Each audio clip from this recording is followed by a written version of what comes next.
근데 여러분, 이렇게 우리가 이제 하나님 은혜로 구원받고 하나님 자녀가 되었는데요, 이렇게 하나님의 자녀가 되는 순간 우리 삶에 확고한 목표가 생긴다는 사실이에요. 자, 29절을 한번 보시겠습니까? 하나님이 미리 아신 자들을 또한 그 아들의 형상을 본받게 하기 위하여 미리 정하셨으니 이는 그로 많은 형제 중에서 맏아들이 되게 하려 하심이니라. 여기 보니까 하나님이 우리를 자녀 삼아 주실 계획을 갖고 계시는데 거기에 이유가, 목표가 있다는 거예요. 목표가. 첫 번째 목표가 뭡니까? 그 아들의 형상을 본받게 하기 위해서. 두 번째 하나님의 목표가 뭐예요? 그로 많은 형제 중에서 맏아들이 되게 하려 하심이라. 하나님이 우리를 구원해 주실 때 목표를 가지고 계셨기 때문에 내가 예수 그리스도를 영접하고 하나님의 자녀가 되는 순간 우리에게도 인생의 목표가 생긴다는 거예요. 여러분, 하나님이 십자가를 통하여 여러분을 구원해 주신 사실을 믿으십니까? 뭐 지금 저한테 뭐 반항을 하거나 뭐 그런 건 아니시죠? 그 대답을 안 하시는 건 왜 그러실까요? 여러분, 예수 그리스도의 십자가를 통하여 하나님이 그런 단계별로 계획하고 예정하셨던 많은 일들을 이루어내시기 위하여 십자가로 우리를 구원해 주셨다는 사실을 믿으십니까? 네. 믿는 순간 여러분 인생에 두 가지 인생의 목표가 생긴다는 사실을 잊으시면 안 돼요. 어떤 목표가 생기느냐? 첫째, 예수 그리스도를 닮아가고자 하는 인생의 목표가 생긴다는 사실이에요. 29절, 하나님이 미리 아신 자들을 또한 그 아들의 형상을 본받게 하기 위하여 미리 정하셨나니. 왜 미리 정하셨다고요? 바울 서신에서 그 아들의 형상을 본받기, 이런 표현을 이제 몇 번 쓴 게 있는데 그 중에 하나가 갈라디아 4장 19절입니다. 나의 자녀들아, 너희 속에 그리스도의 형상이 이루기까지 다시 너희를 위하여 해산하는 수고를 안오니. 제가 해산하는 수고를 내가 여러분에게 베풉니다 이렇게 할 자격은 없지만요, 저도 제 인생은 송두리째 여러분을 위해서 섬기는 종의 자리에 저는 왔다고 생각하는데, 제 목표는 뭐라고요? 너희 속에 그리스도의 형상이 이루어지기를 원한다는 거예요. 너희 속에, 이게 뭘 의미하겠습니까? 여러분의 내면에 예수 그리스도를 닮은 내적인 성숙과 내적인 변화를 꿈꾸는 거, 이게 우리 인생의 목표가 돼야 된다는 거예요.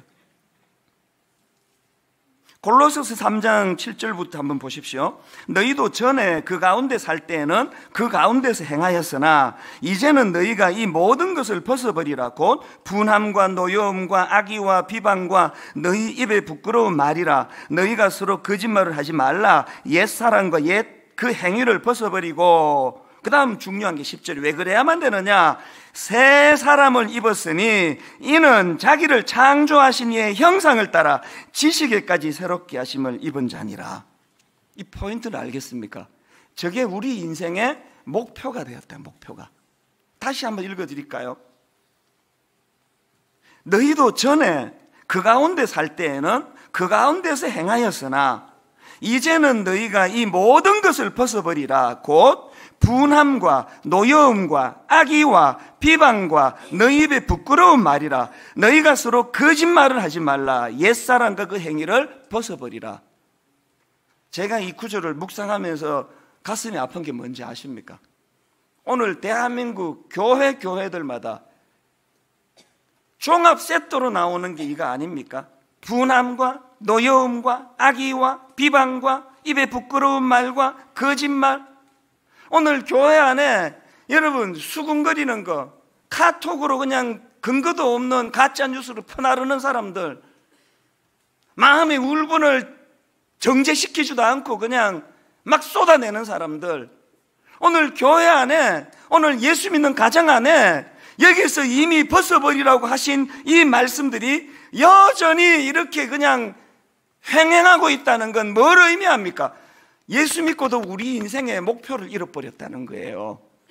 저는 여러분들이 이제 나 지금 화장실 하나 있는 집에 사는데 내 인생의 목표는 화장실 2개 있는 집으로 이사 가는 거라고, 그런 꿈을 가지는 거 좋은 거지만요, 그 이전에 근본적으로 예수 믿는 우리에게 주시는 인생의 목표가 뭐냐? 나는 작은 예수가 되는 거야. 내 속사람 내 안에 그리스도의 형상이 이루어지기를 원한다.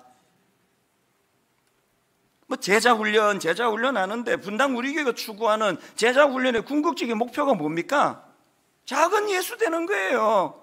에베소서 4장 13절, 우리가 다 하나님의 아들을 믿는 것과 아는 일에 하나가 되어 온전한 사람을 이루어 그리스도의 장성한 분량이 충만한 데까지 이르리니.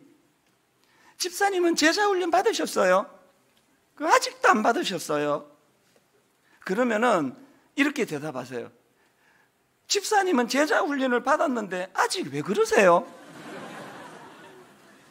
그 제자훈련을 받았다 안 받았다가 중요한 게 아니고, 제자훈련 1년 했다고 온전한 제자가 되는 게 아니고, 제자훈련을 받는다는 건 내 안에 선명한 내 인생을 건 목표가 생겼다는 걸 알게 되는 거예요. 죽을 때까지 그리스도의 인격을 닮은 그리스도의 장성한 분량이 충만한 데까지 이르도록 내 호흡이 닿는 그 시간까지 내가 그것을 향하여 달려가는 게, 이게 그리스도인이라는 걸 정확하게 이해하는 거예요.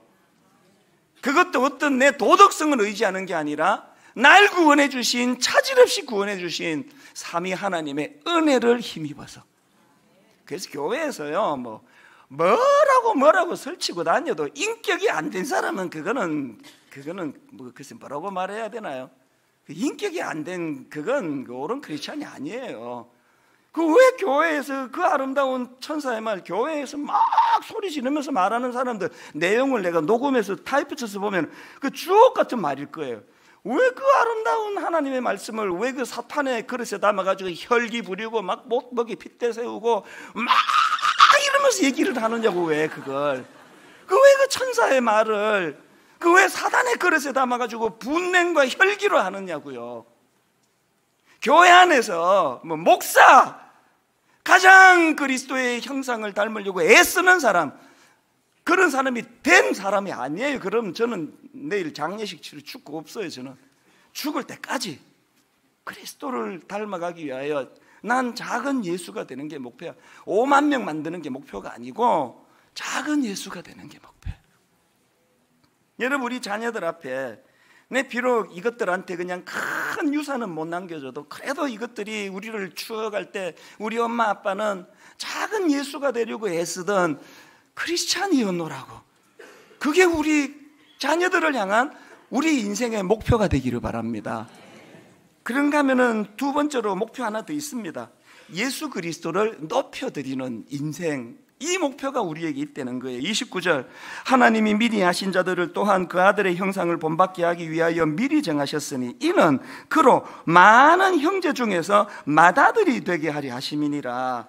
저는 이 말씀을 묵상하다가 빌립보서 2장에 나오는 예수님이 떠올라졌는데요, 여기서 지금 맏아들이 되게 하려 함이라가 이 뭘 의미하느냐. 자, 먼저 빌립보서 2장 5절을 보십시오. 너희 안에 이 마음을 품으라. 곧 그리스도 예수의 마음이니 그는 근본 하나님의 본체시나 하나님과 동등됨을 취할 것으로 여기지 아니하시고 오히려 자기를 비워 종의 형체를 가지사 사람들과 같이 되셨고 사람의 모양으로 나타나사 자기를 낮추시고 죽기까지 복종하셨으니 곧 십자가에 죽으심이라. 여러분, 이 말씀 안에 우리가 목표로 하는 예수 그리스도의 인격을 닮아가는 게 뭔지를 그대로 다 지금 묘사하고 있는 거 아닙니까? 예수 그리스도의 인격이 어떠한가가 나와 있는 거 아닙니까?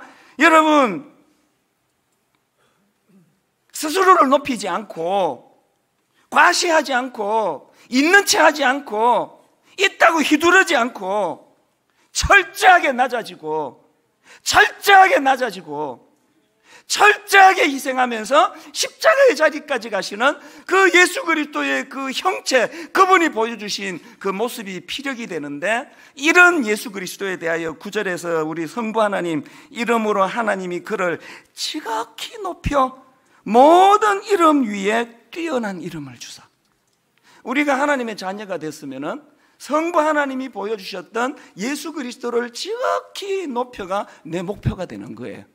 내 인생에서 주님이 높아지시는 것. 그래서 여러분, 히브리서 10장 13절에 보니까 그 후에 자기 원수들을 자기 발등상이 되게 하실 때까지 기다리시네. 여러분, 그 발등상이 되게 하신다는 게 무슨 뜻일까요? 발 아래에 원수들을 두겠다는 거 아닙니까? 그렇게 높여주시겠다는 거예요. 우리에게 이 두 가지 목표가 생긴 거예요. 하나님, 작은 예수가 되기 원합니다. 내 비록 능력도 없고 뭐 갖춘 실력도 없지만 그러나 내가 하나님의 자녀입니다. 아버지, 내 인격이, 내 속사람이 예수 닮아가는 작은 예수가 되기 원합니다. 그런가 하면 하나님, 분당 우리 교회는 온전히 예수님을 높이고자 하는 사람들만 모여. 그래서 여러분들이요, 제가 하지도 않은 걸 모함해가지고 퍼나르는 이런 사람들도 나쁜 사람이고요, 여러분이 저를 지나치게 띄우는 그 사람도 똑같이 나쁜 사람이에요. 더 나쁠지 몰라요.